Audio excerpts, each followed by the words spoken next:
Ang una nating kwento ay pustahan sa Pope. What if pinagpustahan ang pagkamatay ng Pope? Tama ba ito?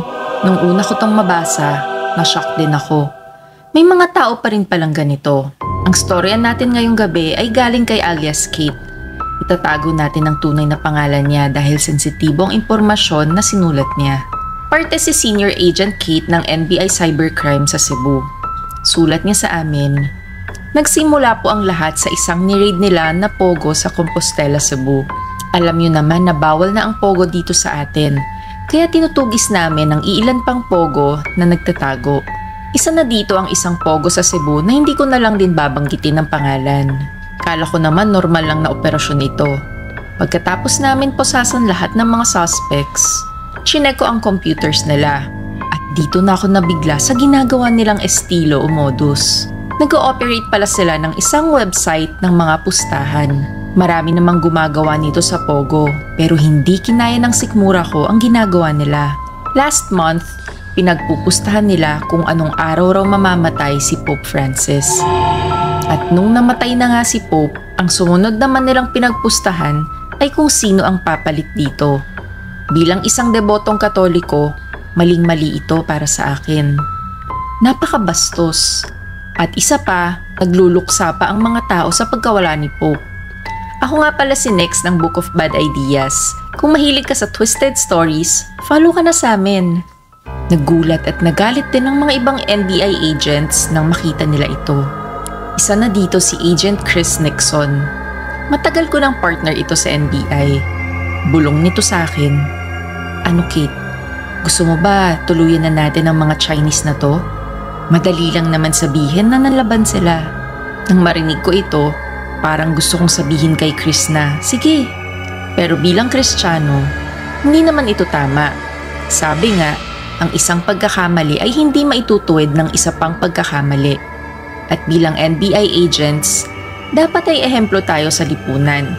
Kahit na nagngingit-ngit na ako sa galit sa mga Chinese na ito. Kaya sabi ko kay Chris, wag na muna. Ang balak ko ay sabihin ito sa boss ko pagkabalik sa headquarters. Pagka uwi ko sa bahay nung gabi, hindi ko pa rin mawari na may mga taong pinagpupustahan ang ganitong bagay. Hindi rin man ito bago sa akin. Alam kong pinagpupustahan na ng mga tao kung sino ang papalit na pope noon pang medieval times. Pero para pagpustahan ng araw ng pagkamatay, sino walang konsensya ang makakaisip nun? Hindi talaga ito tama. Nasa Pilipinas sila. Hindi ko papayag. At lalo akong nagalit sa mga taong pumusta sa Pogo site na ito. Lalo na kung mga Pilipino pa ang mga ito. Sabi ko na lang sa sarili ko, di bale, bahala na si boss bukas. Kinabukasan, pumunta kagad ako sa opisina ni boss, si Supervising Agent Rowella. As usual, nagkwentuhan muna kami bago pag-usapan ng trabaho. At dito niya nabanggit na nanalo daw siya ng 50,000 pesos dahil sa isang pustahan kung sino daw ang magiging new pope. At dahil tama ang hula niya, lilibre daw niya ako ng kape. Dagdag pa niya, masama daw ang loob niya nung Easter dahil pumusta rin siya kung kailan mamamatay si Pope Francis. Good Friday daw ang pusta niya, kaya 30,000 daw ang talo niya. Kaya masayang masaya siya dahil nakabawi daw siya ngayon. Nung marinig ko yun, hindi ako makapaniwala. Nag-init ang tenga ko. Galit na galit ako, pero hindi ako makapag-react dahil boss ko ito. Hayop din pala tong boss ko. Hindi ko na tinuloy ang report ko sa pogong ni-raid namin. At parang gusto ko na ring mag-resign. Ano pat nandito ako sa trabahong ito? Pero hindi talaga natutulog ang Diyos. Dahil kagabi lang, nagulat kami sa isang balita. Tinambangan daw ang sasakyan ni Supervising Agent Rowella matapos itong mag-dinner sa isang restaurant. Patay daw ito sa isang enkwentro. And as of this morning, na-promote ako as the new supervising agent. At habang nagluluksa ang buong opisina sa pagkawala ni Rowella, ako naman ay tuwang-tuwa.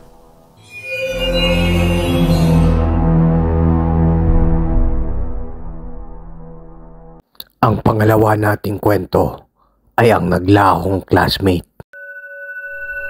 What if mawala ang classmate mo na parang bula at after 3 years, bigla itong natagpuan. Ang dark story natin ngayong gabi ay galing kay Maria Jade Reformado, grade 5 student at taga Bacoor, Cavite. Sulat niya sa amin. Nagsimula ang nakakatakot kong istorya nung grade 2 ako sa Holy Mary Elementary School. Matagal ko ng classmate si Gian Ramos.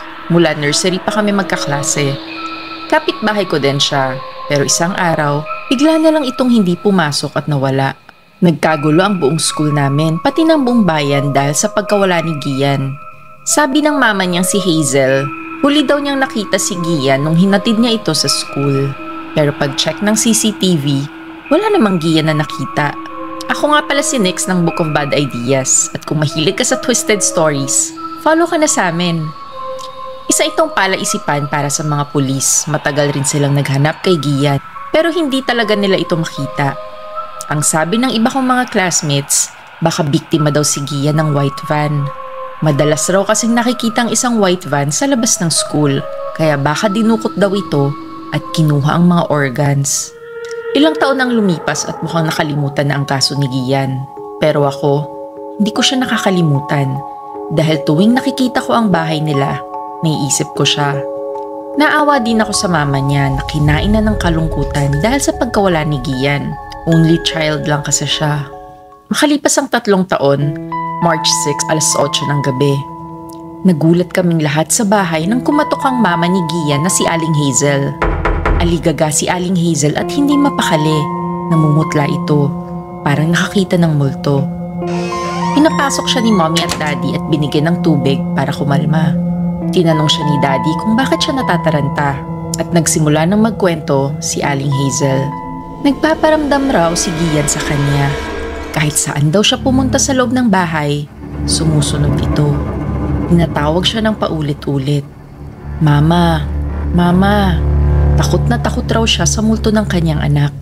Tanong ni Daddy, paano nasabi ni Aling Hazel na multo na si Gian? Hindi pa nga ito nakikita, 'di ba? At bakit naman siya matatakot sa sarili niyang anak?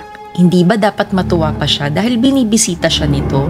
Nagkalit si Aling Hazel sa tanong ni Daddy at binato ang hawak niyang baso. Sabay sabing, matutuwa ako at nagbalik siya? Bakit siya magbabalik? Matagal ko na siyang pinatay. Nagulat kaming lahat sa sinabi ni Aling Hazel at dali-daling tumawag si Daddy ng pulis. Kinabukasan, inamin na rin ni Aling Hazel sa mga pulis kung saan niya inilibing si Gian. Nasa puno daw ng balete sa likod ng bahay nila. Nakulong si Aling Hazel sa ginawa niyang krimen na ito at hanggang ngayon, hindi pa rin alam ng lahat kung bakit niya pinatay ang sarili niyang anak. At ngayon, pag dumadalaw ako paminsan-minsan sa puno ng balete para magsindi ng kandila, parang naririnig ko ang boses ni Gian. Mama, Mama, Mama.